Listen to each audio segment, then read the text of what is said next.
آپ کے بچے نہیں ہیں؟ دیکھیے میرا خیال ہے اس تفصیل میں نہ جائیں تو مناسب ہوگا، کیونکہ اکیلا شخص جو ہے وہ ایک اکیلا شخص گندم پیدا کر سکتا ہے، اخلاق پیدا کر سکتا ہے، اتحاد پیدا کر سکتا ہے، لیکن اکیلا شخص جو ہے وہ بچہ پیدا نہیں کر سکتا. Not at all, no, impossible, mission impossible. میں آپ کی ساری باتیں مانتا ہوں جی کہ اکیلا انسان، آپ نے اچھی بات کی کہ جی گندم پیدا کر سکتا ہے، اخلاق تہذیب پیدا کر سکتا ہے، جذبہ پیدا کر اکیلا تفصیل میں انسان. جانے کی چندہ ضرورت نہیں، میں نے عرض کر دی. تو پھر آپ دونوں سارا دن کیا کرتے ہیں؟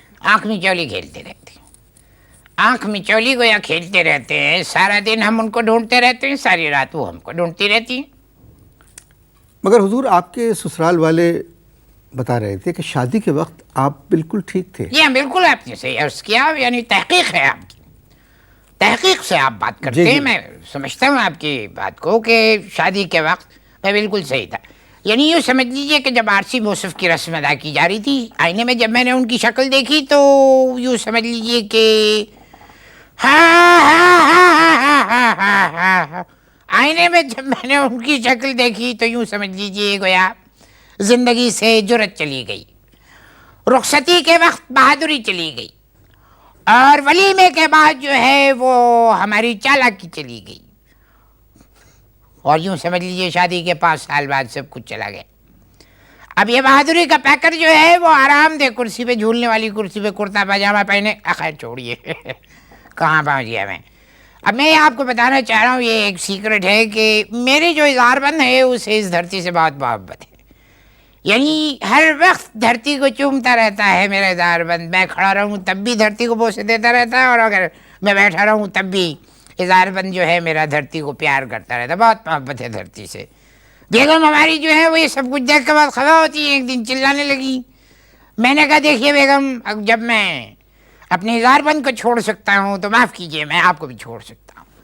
جب میں نے یہ کہا تو رونے لگی، کہنے لگی اگر آپ نے ہمیں چھوڑ دیا تو ہم کہاں جائیں گے. میں نے کہا کیا ہے، آپ ٹولٹ کی یہاں پر تختی لگا کے گھومتے رہا کیجیے گا. گویا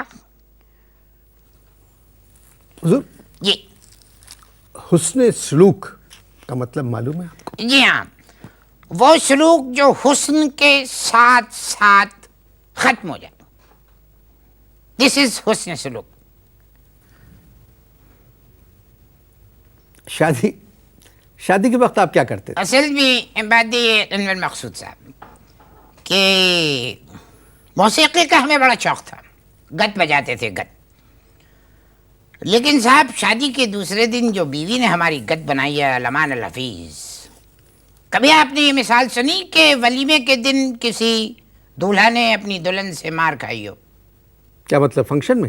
کبھی آپ نے سنی یہ مثال کہ ولیمے کے روز کسی دولہا نے دلہن سے مار کھائی، یا دولہا پٹا بیوی سے؟ نہیں، یہ ہم نے مار کھائی ہے فنکشن میں، فنکشن میں. صوفے پہ بیٹھ کے؟ جی ہاں، پبلک میں. وہ کیسے؟ بتا دیں. اب ہوا یہ غلطی قبلہ والد مرحوم کی ہے. انہوں نے کیا کرا تھا کہ ولیمے والے دن نہاری پکوا لی. اب نہاری بنی تھی بڑی لذیذ بھائی. اب نہاری اتنی لذیذ بنی تھی، یقین کیجئے اس قدر لذیذ بنی تھی کہ میں کھاتا چلا گیا. طبیعت ہو گئی سیر اور آ گئی غنودگی. میں لیتا ہوں غنودگی کے بعد خراٹی. میرے خراٹے شاید شروع ہو گئے ہوں گے. فوٹوگرافر آیا اس دوران فوٹو کھینچنے کے لیے، تو فوٹو کے لیے ایسے اس نے اینگل بنایا فوٹو کھینچنے کے لیے. تو بیگم نے کیا کیا کہ ایک زوردار تھپڑ مجھے رسید کیا. یعنی وہ تھپڑ اتنی زور کا تھا مقصود صاحب کہ بغیر بٹن دبائے ہوئے فوٹوگرافر کی فلیش چل گئی. فوٹوگرافر نے کہیں کہہ دیا کہ پلیز ایک اور. اب وہ تو پوز کے لیے کہہ رہا تھا، لیکن بیگم یہ سمجھی کہ شاید مجھے کہہ رہا ہے. انہوں نے جما کے ایک اور مجھے ریپٹ دیا، علمان الحفیظ.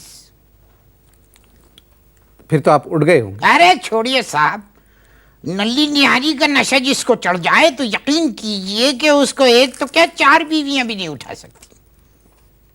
مگر حضور جی آپ کی بیگم جہاں تک میری اطلاع ہے آپ کی رشتہ دار ہیں. جی ہاں، میری رشتہ دار ہے، میری کزن ہے، میری ماموں بدذات بہن ہے. ماموں بذات نہیں، ماموں ذات بہن. ابے معاف کیجئے، آپ میرے